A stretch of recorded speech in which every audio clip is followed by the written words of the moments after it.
I'm engaged. How do I get married? I'm your host, Kevin Dennis. In addition to leading the charge at Wedding IQ, I also run Fantasy Sound Event Services, a lighting and entertainment company based in Livermore, California, that I founded over 35 years ago. Each week on this podcast, we'll explore a new corner of the wedding planning so you can prepare for your I-dos without the stress. From budgeting to booking vendors to day of drama, let's talk smart wedding planning.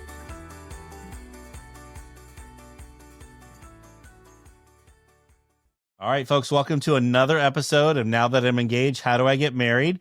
In the new year, it's 2025, so welcome to 2025, everyone. So here today, we're going to be talking about safety.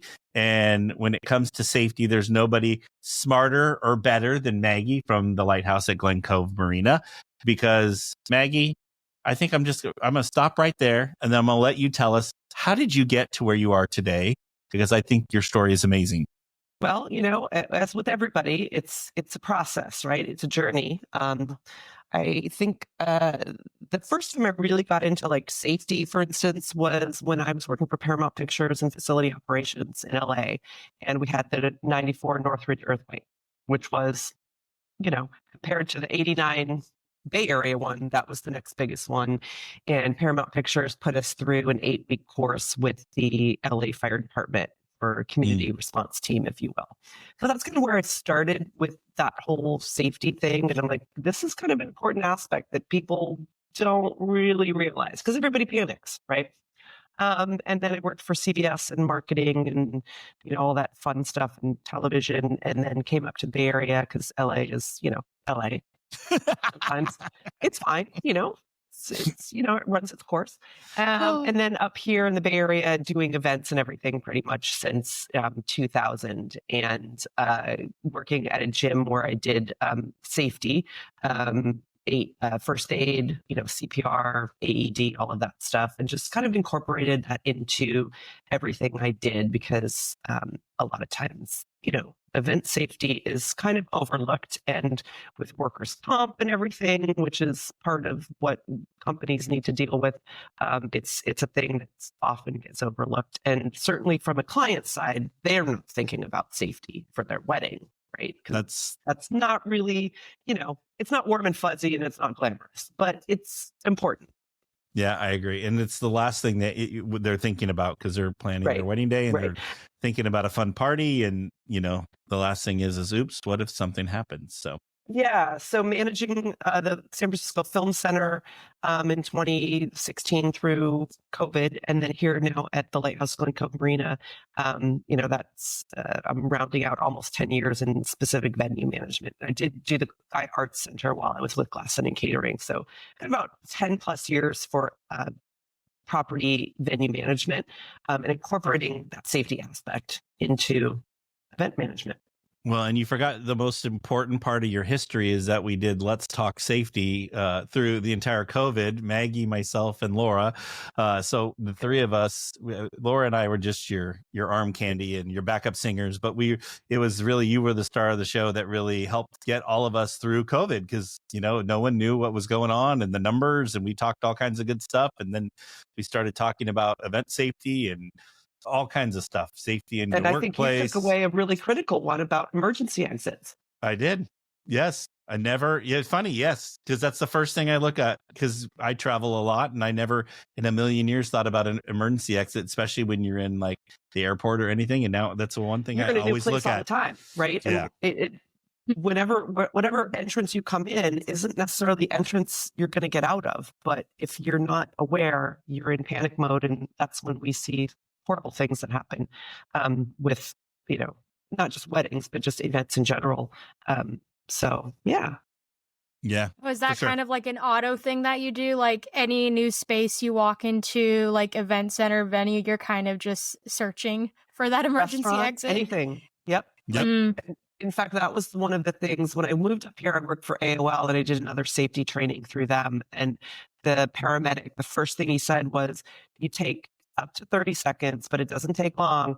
When you enter a new space, just think about how you'd get out, right? Mm-hmm. Because it's not, if we're in a new space all the time, there's no muscle memory there. But like if you take a second to think about it, if something should happen, God forbid, like it's just not it doesn't take a lot of time to think about it, but it pays off in spades if there's an issue. That's a good thing to think about because you never know, and you're gonna save yourself I mean, I guess especially if you're somewhere with a lot of people, right? Like I do like going to concerts a lot or festivals, and I guess I don't really think about that. And scary things can happen quick when there are large amounts of people. So there's a lot of scary things. And, in this day and age, there's a lot of stuff going on at events, not just weddings, but just events in general. And, that's something to think about when you're booking a venue or a property. Like, a lot of people don't, again, it's not glamorous, right? It's not a first thing to think about, but I think it's a good priority. You don't drive your car without insurance. So why not have some type of safety plan, if you will? All right. I think that's a perfect segue. So I'm a couple looking to get married and I'm touring a venue. What are some things that I should be thinking about, looking about on the tour when it comes to safety? Because I think no couple thinks about safety at all. No, correct. I would think the first thing that comes to mind for me is, again, just what we talked about, fire safety or evacuation, right? And / fire safety. We are in the Bay Area. And depending on when you book your wedding and where, we are susceptible to fires. And, are you booking a private winery up in Napa, Sonoma County? How does everybody get out? Usually there's one windy road. And this is not discouraging anybody from booking a venue, but it's just something to think about as far as like, how would you get everybody out, or do you have a backup plan if there are, God forbid, fires, right? It is something to think about. Again, depending on what time of year that you book your event, is it indoor, outdoor, that kind of thing. But safety and evacuation is definitely, I would think, pretty important when you're thinking about a venue. Yeah. And what about and even the time of year? Does that change it? Like heat in the summer, cold in the winter, yeah, those are all things I think couples need to be thinking about as well. Well, yeah. I mean, especially, in the summer months, it's been getting super hot, right? August, September, October. We have some cooler weekends, but some weekends, I mean, we had one October 5th. It was almost 100 degrees at the marina here, and it's never like that, right?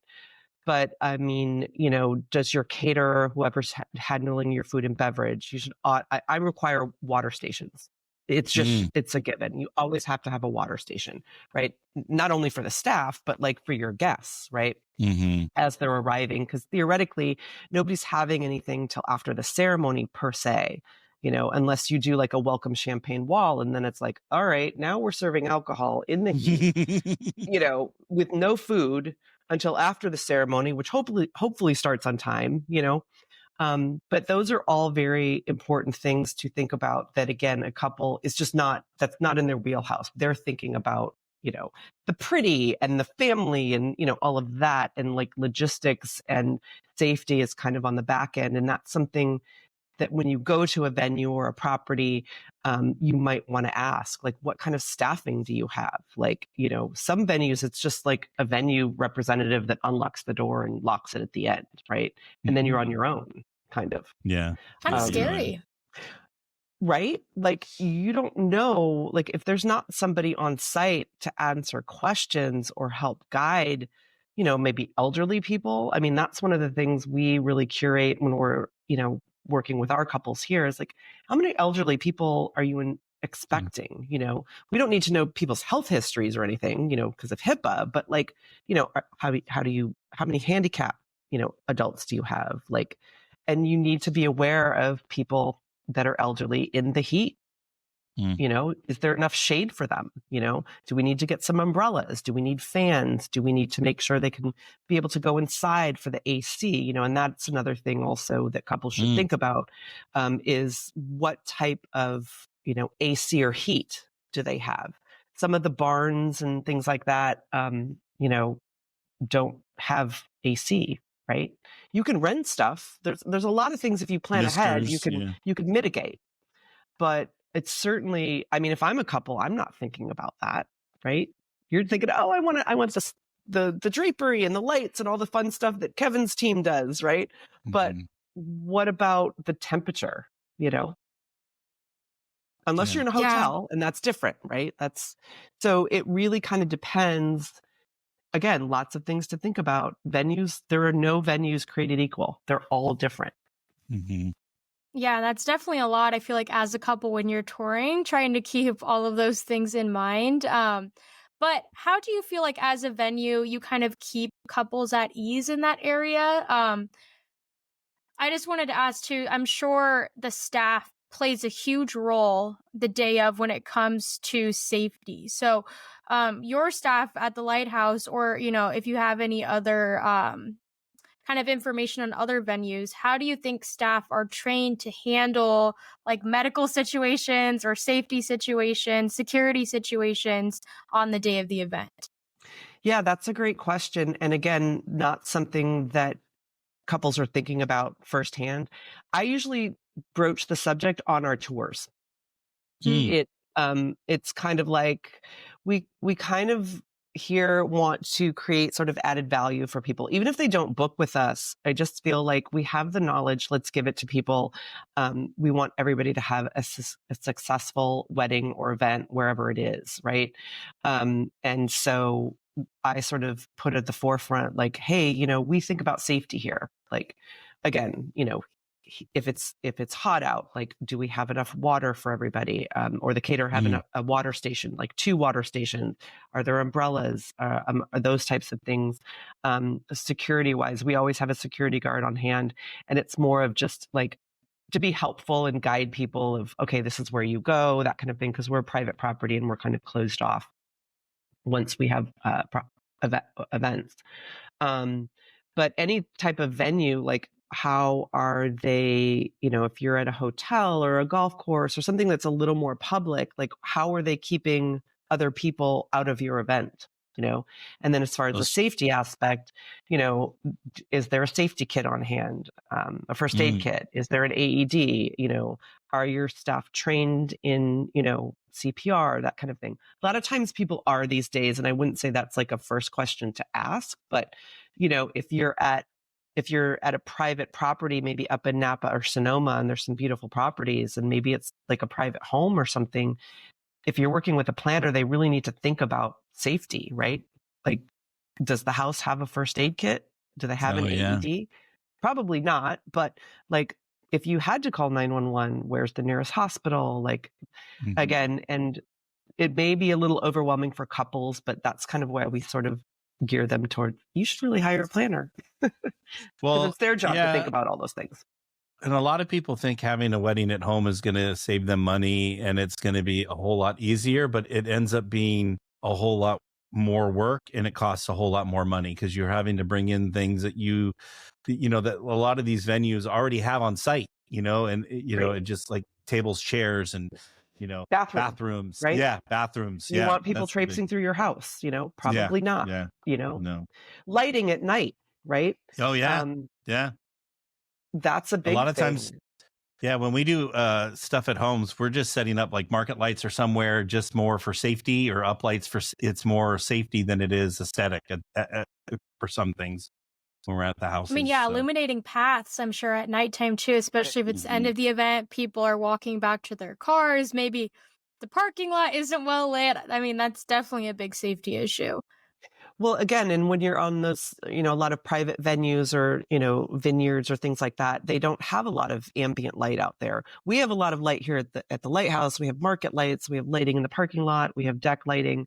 And we'll also walk people to their cars if they need to with a flashlight. But generally, there's enough light. But again, it's just kind of like thinking of the client first and sort of relaying that when you're meeting with couples at first. Like, we've got you. Right? We're thinking about all of the things that you shouldn't have to, but are still important, right? Correct. And I think if you're a venue or a property, you really want to emphasize that because, again, it's not something the couple's thinking about at first or second or third, but I think it's definitely really important. Yeah, I agree. So if I'm a couple touring a venue, is there any kind of like certifications that that the venue should have, or anything that I, should be looking for when it comes to That's like a great question. certifications? Okay. A lot of people these days are trained in CPR and first aid, but a Okay. lot aren't. That may be one to ask for.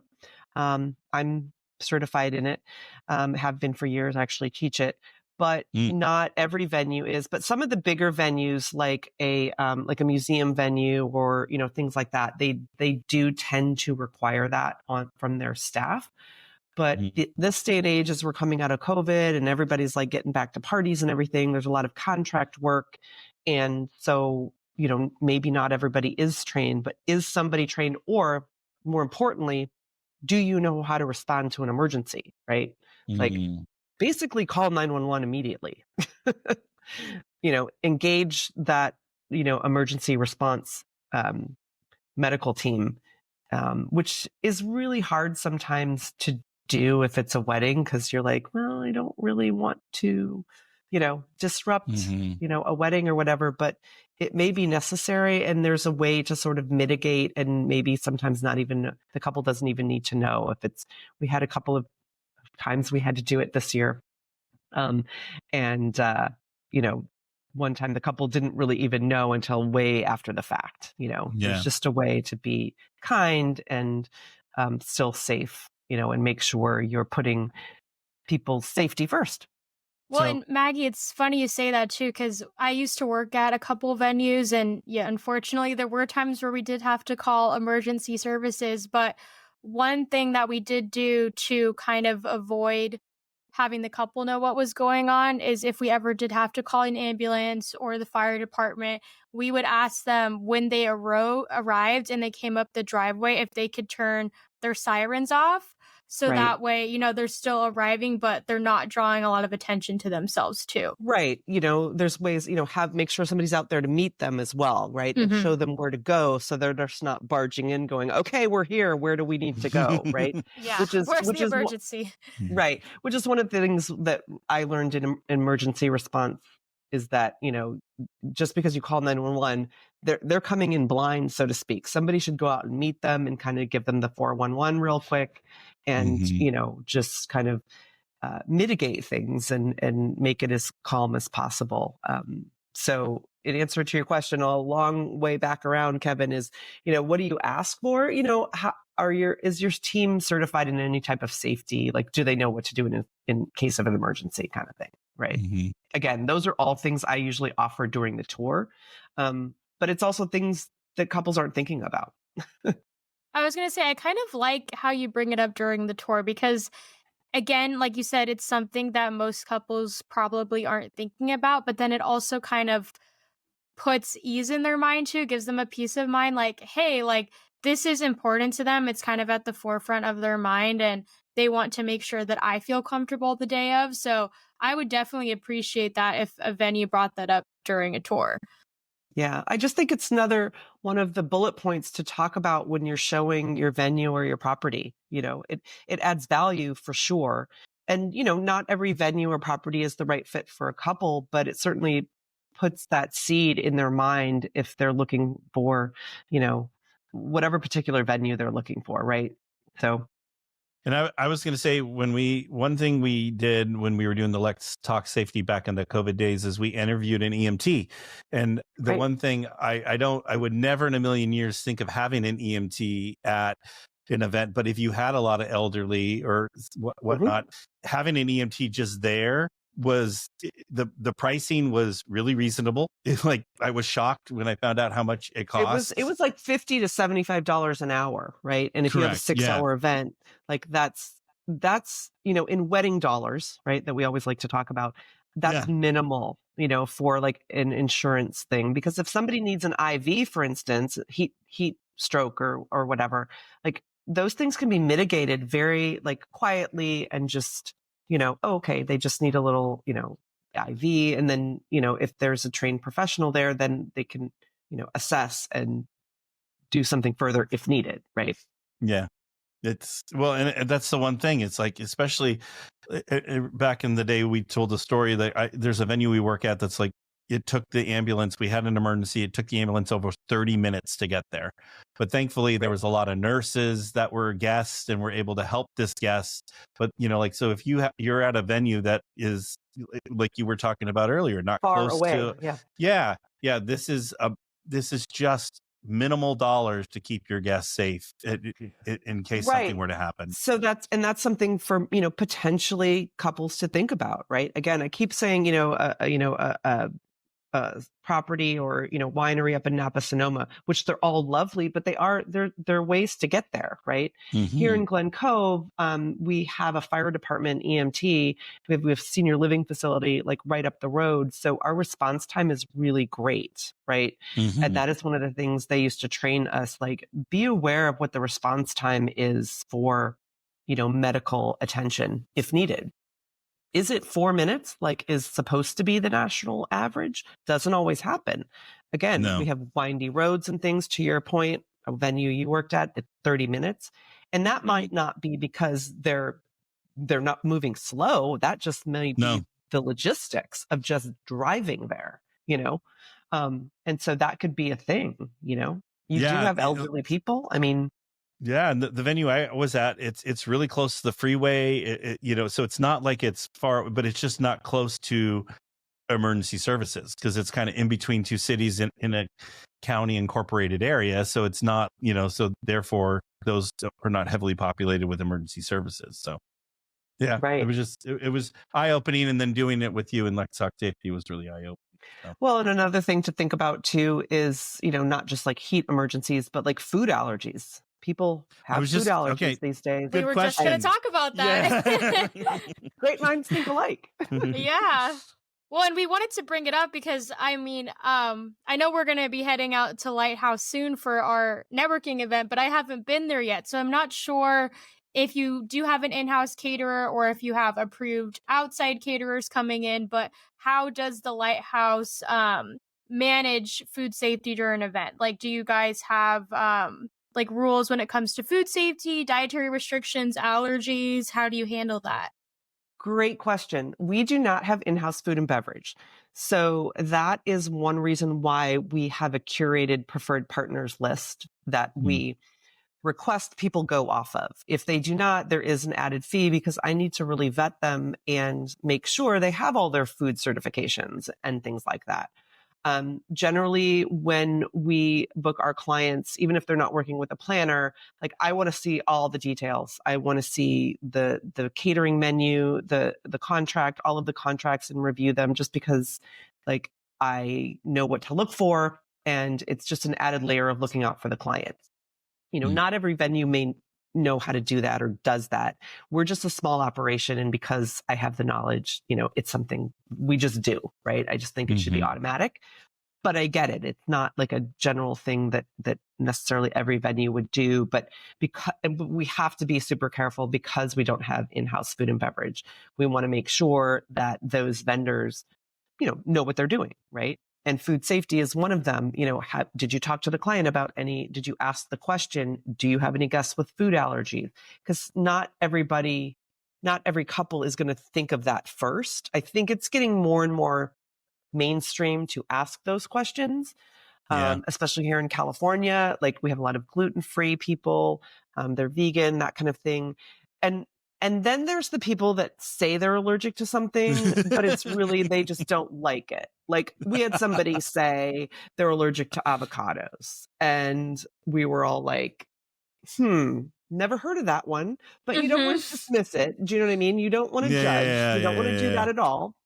Like, okay, well, we'll make sure you don't have any avocado, or it's not on the menu or whatever. But there are some serious food allergies, like, nut allergies and things like that. I did have one at a previous venue where they called 911, and they come up rolling up and the speech is going on and we're like, can you turn the lights off? Like person was fine. It was more of like, they just kind of panicked, but even like shellfish. I have a really good friend that has shellfish allergies.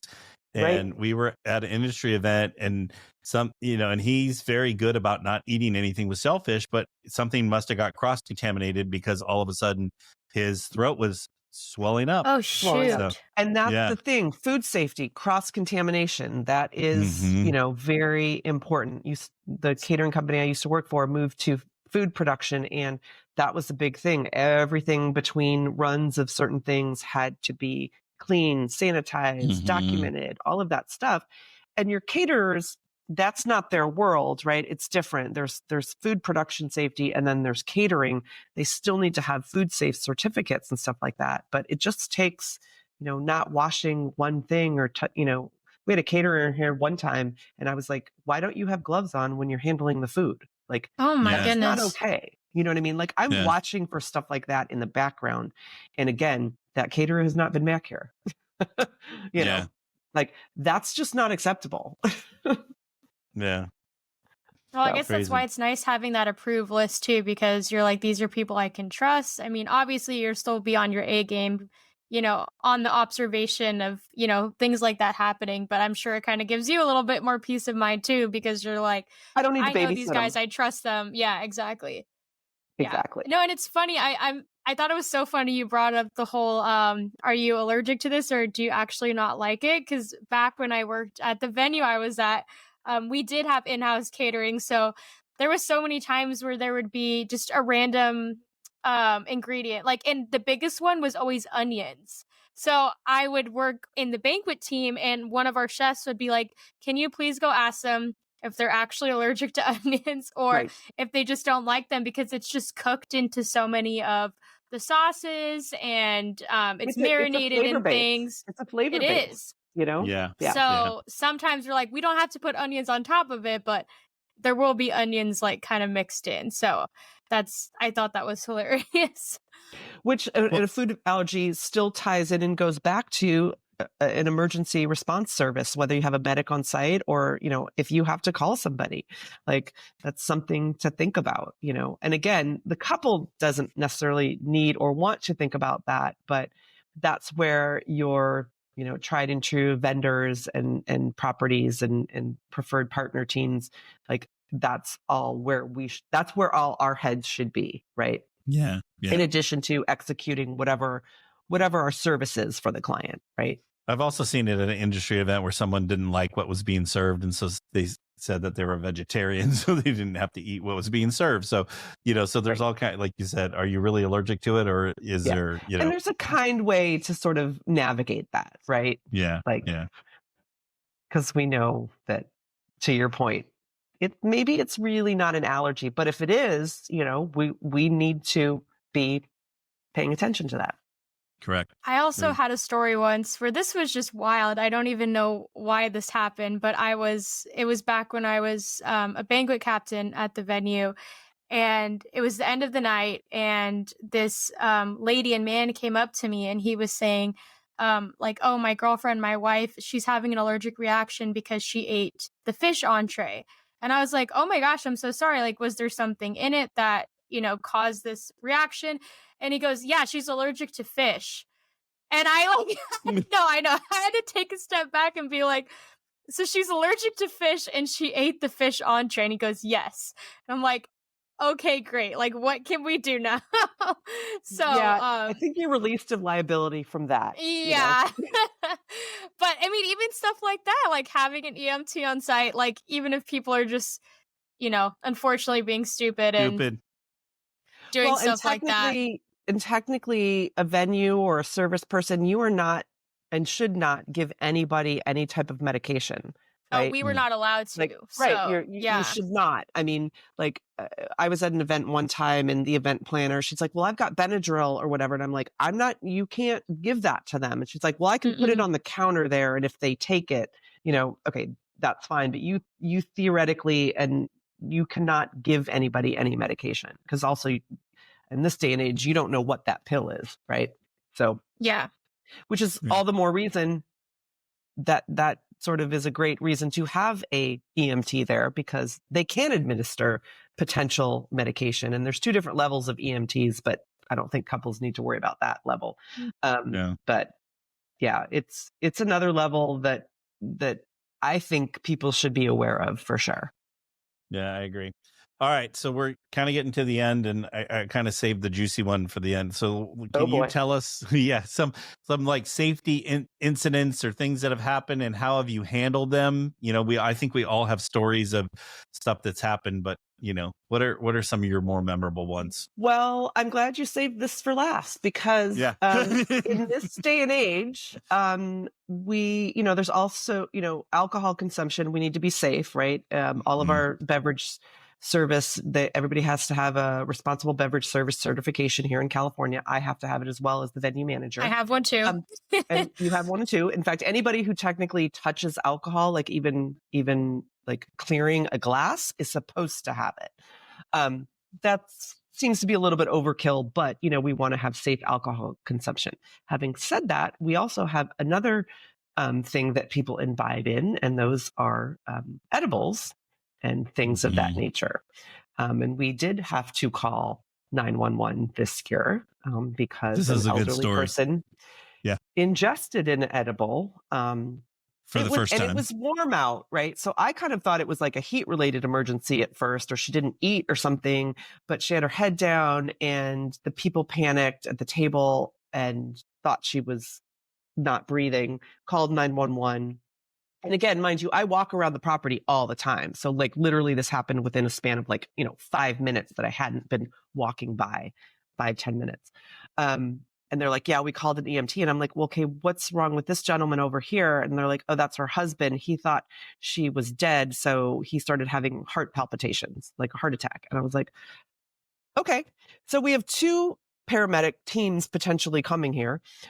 So we, handled all that. Again, bride and groom were out doing pictures. We handled it we finessed this. And I didn't know, by the way, at the time, why they had necessarily called the first time. And I was talking with the EMT. I'm like, are they going to be okay? Like, what's, they're like, yeah, she just ingested an edible or, smoked something or whatever. And I'm like, okay, this is a new one now. I need to be aware of, and there's no way that you can potentially monitor and, anything like that. But the bride and groom were super cool. Like their family members took this lovely couple back to the hotel, and everything was fine. And because, we're like, do you need a blanket? Do you need water? Do you want to lie down? Do you want to, so just kind of being there for support. But yeah, it's a new thing, I think is another type of substance to be aware of that people would be ingesting, imbibing at a party or wedding, Yeah. And whether you're in a state that it's legal or not legal, you still, I think, have to be aware of it. So correct. I mean, anything can happen at any time. So yeah. So that's good story. I love it. That's crazy. I mean, I'm sure you handled that very well, but yeah, 2 simultaneous emergencies, that's a lot. I mean, I was kind of in shock, right? Like, really? Is this happening? I mean, I'm like, where's the camera? Are we on like an episode of like Chicago MD or something? But anyway, so yeah, something to think about. Hilarious. It's hilarious, but not hilarious, if that makes sense. So, all right. Yeah. So tips. Let's talk about like something you took away from, or something that couples should think about. And I'm going to steal what Maggie said that I always do, is look for the exits when you're at a venue or wherever you are. I mean, it's something that I took away not many, but a handful of years ago when we were doing Let's Talk Safety. It feels like so long ago, Maggie, we were doing those. But anyway, it was really it was about 4 years.